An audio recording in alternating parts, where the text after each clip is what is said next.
तो ये गलती ये लोग आपस मानते रहेंगे, ये कहेंगे कभी उन्होंने गलती किया हमें ले आओ, फिर वो कहेंगे उन्होंने गलती किया हमें ले आओ। हम अपने बहुजन समाज को आगाह करना चाहते हैं। अगर आज वो जिंदा होते, मानव शाम लोग बीच में होते, तो आज इस देश के। नमस्कार, मेरा नाम है गौरव पाल। आप देख रहे हैं गौरव का चश्मा। मेरे साथ इस समय विश्वनाथ पाल मौजूद हैं, बहुजन समाज पार्टी के प्रदेश अध्यक्ष।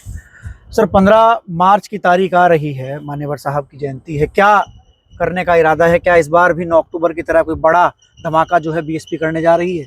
देखिए, 9 अक्टूबर को पूरे उत्तर प्रदेश का कार्यक्रम था जी, और जिसमें पहले से ही माननीय बहन जी को संबोधन करने का भी प्लानिंग में था।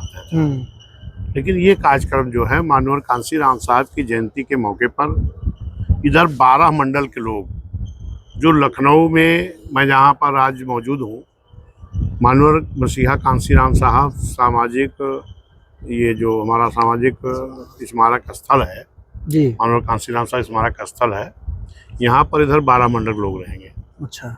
और जो नोएडा में है दलित प्रेरणा केंद्र, उधर 6 मंडल लोग रहेंगे। अच्छा, तो अब वो 9 अक्टूबर की तरह तो होगा नहीं, क्योंकि वो पूरे प्रदेश का था। फिर भी 2-4 लाख लोग संख्या तो बड़ी आएगी। देखिए, आंकड़ा उस संख्या का नहीं लगाया जाता, क्योंकि माननीय साहब के अनुयायी जो हैं, जो मानने वाले हैं, बहुजन समाज मानने वाले हैं, वो सभी लोग बड़ी संख्या में खुद अपने संसाधन के साथ आने का काम करेंगे। आज राहुल गांधी लखनऊ आए हुए थे और उन्होंने लखनऊ में सामाजिक प्रेरणा दिवस मनाया और उन्होंने एक बात कही। एक तो कांशीराम साहब के पेन वाला एग्जाम्पल दिया, जो कांशीराम साहब दिया करते थे, कैप जो 15% है, बाकी 85% है। तो क्या उसमें बता रहे थे कैप? एक उन्होंने बताया कि जो कैप होती है वो 15% होती है और जो लिखने वाला काम होता है वो 85% होता है। और बीजेपी ने 85% को फेंक दिया और 15% को दिखाए रखा। ये काम तो उनके भी खानदान के लोगों ने किया था। माननीय राहुल गांधी जी के जो खानदान के लोग सरकार चला रहे थे, अगर उनकी सरकार में 85% को भागीदारी मिल गई होती, जो बाबा साहब ने संविधान बनाया था, बाबा साहब ने इस देश का भारतीय संविधान बनाया और बाबा साहब ने संविधान में इस देश में रहने वाले सभी जाति धर्म समाज के लोगों को बराबरी का हिस्सा दिया और जो वोट का अधिकार दिया था। बाबा साहब का कहना था कि इस वोट के अधिकार के बल पर जिन समाज के लोगों को कभी हक अधिकार नहीं मिला, अगर उस समाज से भी विधानसभा लोकसभा लोग जाएंगे तो अपने समाज के हित की बात को विधानसभा लोकसभा में उठाएंगे। एक चीज और कही उन्होंने आज कि अगर नेहरू जो है प्रधानमंत्री नेहरू थे, पहले ये क्वेश्चन क्लियर हो जाए जो पूछा है आपने जी, अगर उनके खानदान के लोग सभी समाज को वोट के अधिकार के बल पर भागीदारी जो बाबा साहब चाहते थे अगर दिए होते तो बहुजन समाज पार्टी शायद बनानी नहीं पड़ती। लेकिन माननीय मसीहा कांशीराम साहब मान्य बहन जी ने बहुजन समाज पार्टी बनाई तो एक नारा दिया कि जिसकी इतनी संख्या वाली उसकी उतनी हिस्सेदारी, उसी के आधार पर वोट का अधिकार जो बाबा साहब ने दिया था वोट पढ़ना शुरू हुआ 1952 में। और बीएसपी गठन कब हुआ? 1984 में। 32 साल बीत गया था।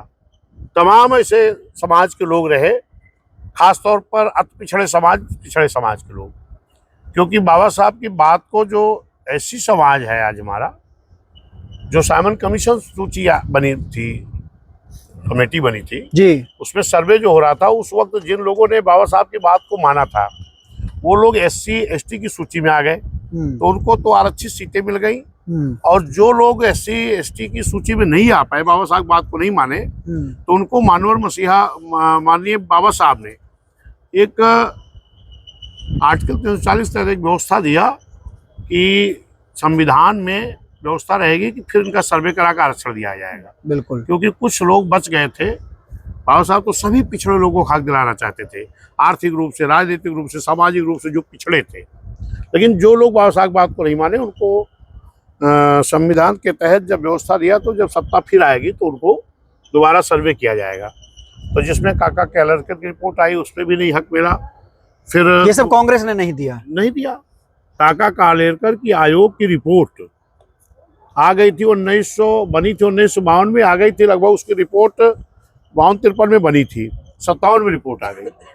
लेकिन यही कांग्रेस थी जो इन्हीं के खानदान के लोग चला रहे थे। नहीं, राहुल गांधी ने सर एक और चीज कही थी आज जी, कि अगर नेहरू जिंदा होते उस समय, जिस समय कांशीराम साहब राजनीति में आए थे, तो वो कांशीराम साहब को मुख्यमंत्री बना देते नेहरू। ये बात राहुल गांधी ने बोली। तो इसके लिए तो राहुल गांधी जी को पहले तो माननीय कांशीराम साहब के बारे में कुछ पढ़ाना चाहिए, जानकारी लेना चाहिए। हमें लगता है उनके कुछ जो, अब उनको हम किस रूप में कहें, उनको जो जानकारी दी है आधी अधूरी, ये जानकारी लेकर के माननीय राहुल गांधी जी को इस तरह नहीं बयान देना चाहिए, क्योंकि माननीय मसीहा कांसीराम साहब राष्ट्रपति का पद ठुकरा दिए थे। एक बार जो है उनको राष्ट्रपति पद के लिए ऑफर आया था, तो माननीय मसीहा कांसीराम साहब ने कहा अगर देना है तो हमें प्रधानमंत्री की कुर्सी दो। तो प्रधानमंत्री पद के उम्मीदवार थे। प्रधानमंत्री की कुर्सी हमें दो, हम राष्ट्रपति का नहीं चाहते हैं, ये माननीय कांसीराम साहब ने कहा था। और माननीय कांसीराम साहब ने माननीय बहन जी को, जो माननीय बहन जी माननीय कांसीराम साहब की एकमात्र उत्तराधिकारी हैं, असली शिष्य माननीय बहन जी हैं। माननीय साहब विचारों को लेकर के बहन जी चल रही हैं।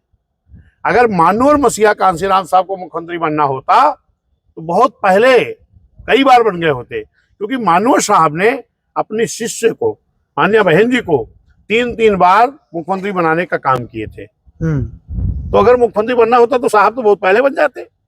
यानी कि राष्ट्रपति जब नहीं बनना, कांसीराम साहब सिर्फ पीएम बनना चाहते थे। निश्चित है अगर आज वो जिंदा होते, माननीय साहब लोग बीच में होते, तो आज इस देश के वो प्रधानमंत्री होते और बहन जी मुख्यमंत्री होती।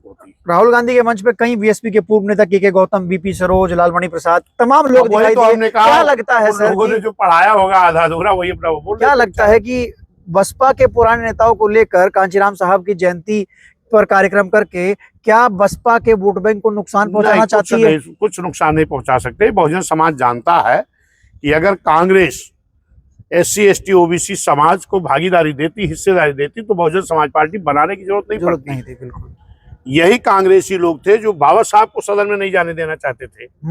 यही कांग्रेसी लोग थे जो बहुजन समाज को बढ़ने नहीं देना चाह रहे थे। उसी पार्टी के तो वो भी है जो इनके खानदान लोग थे।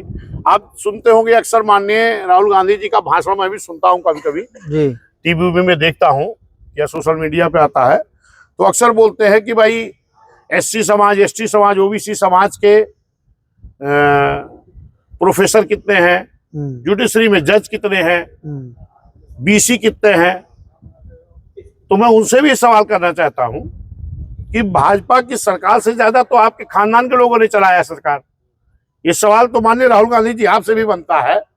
और अभी हमें लगता है माननीय जो प्रधानमंत्री इस वक्त है हमारे मोदी जी, इनके पहले माननीय मनमोहन सिंह जी थे जी, हमारे मनमोहन सिंह जी थे। तो वो सरकार को जब मनमोहन सिंह जी 10 साल रहे, माननीय मनमोहन सिंह, तो हमें लगता कि उस वक्त माननीय राहुल गांधी जी और माननीय सोनिया गांधी जी भी उस सरकार को चलाने में केयरटेकर थे, देख रहे थे सरकार पूरी।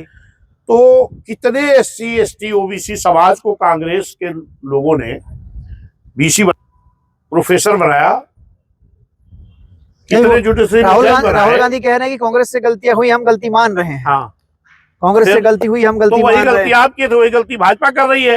ये गलती ये लोग आपस मानते रहेंगे। ये कहेंगे कभी उन्होंने गलती किया हमें ले आओ, फिर वो कहेंगे उन्होंने गलती किया हमें ले आओ। हम अपने बहुजन समाज को आगाह करना चाहते हैं, क्योंकि अक्सर माननीय कांसीराम साहब कहा करते थे कभी चिलमन से ये झांके, कभी चिलमन से वो झांके, लगा दो आंख चिलमन में, न ये झांके न वो झांके।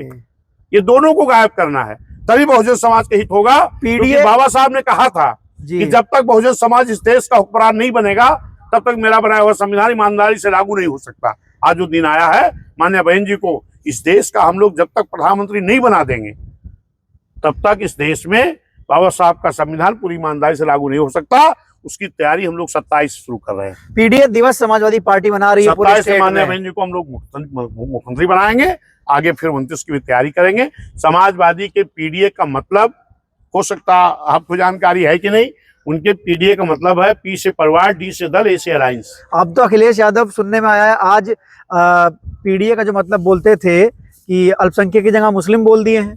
पहले अल्पसंख्यक बोलते थे PDA में, आज सुनने में आया कहीं पर एक कार्यक्रम में मुस्लिम बोले हैं। नहीं, वो तो क्यों बोल रहे हैं मुस्लिम? क्या डर सता रहा है? वो क्या बोलते हैं आप ध्यान नहीं दिए होंगे। हाँ, वो कभी कभी P से पिछड़ा बोलते हैं, कभी P से पंडित बोलते हैं। हाँ, कभी कभी D से दलित बोलते हैं, कभी कभी D से डिम्पल भी बोलने लगे हैं। अच्छा, हाँ, हमने सुना है, कुछ लोग बता रहे थे। और A से कभी कभी अल्पसंख्यक बोलते हैं, कभी कभी आधी आबादी माताओं बहनों के लिए बोलते हैं, कभी कभी आदिवासी को बोलते हैं। मुस्लिम तो कभी बोले नहीं। आज मुस्लिम बोले तो क्या डर बसपा की ओर से मुस्लिम आ रहा है? डर नहीं, ये सही भी है। मुस्लिम समाज ने 22 में उनको वोट करके देखा, मुस्लिम समाज 24 वोट करके देखा। मुस्लिम समाज का मानना है कि जब तक हम बहुजन समाज पार्टी को एक मुश्त होकर के SC, ST, OBC और मुस्लिम समाज और न्याय पसंद समाज, ब्राह्मण, क्षत्रिय, वैश्य, ये सब अगर एक जनता गठबंधन बहुजन समाज पार्टी के साथ नहीं तैयार हुआ तो बाबा साहब को समझाए ईमानदारी से लागू नहीं, हो सकता। मुस्लिम BSP की ओर आ रहा है। निश्चित बहन जी है, ने हाँ, हाल ही में हाँ। मुस्लिम भाईचारा को लेकर तमाम चीजें की थी। क्या उस जी। चीज का डर अब अखिलेश यादव को सता रहा नहीं, है? डर हो चाहे इनकी घबराहट हो, लेकिन उससे कुछ नहीं होने वाला है। समाज ने चिंतन कर लिया है, समाज आने वाले समय में बहुजन समाज को इस प्रदेश का, इस देश का प्राण बनाएगा। तो ये थे हमारे साथ BSP के प्रदेश अध्यक्ष विश्वनाथ पाल। तमाम 15 मार्च को जो कार्यक्रम होना है उसको लेकर इन्होंने तमाम जो चीज़ें बताई हैं, खासकर राहुल गांधी ने जो आज बयान दिया मान्यवर साहब को CM बनाने को लेकर, उस पर भी करारा जवाब दिया है। अब देखना यह है कि आगे आने वाली 27 की सियासत में क्या कांग्रेस जो बार बार कांचीराम के सहारे, मान्यवर साहब के सहारे उत्तर प्रदेश की पॉलिटिक्स में एंटर करने की कोशिश कर रही, क्या वो सफल हो पाती है या नहीं।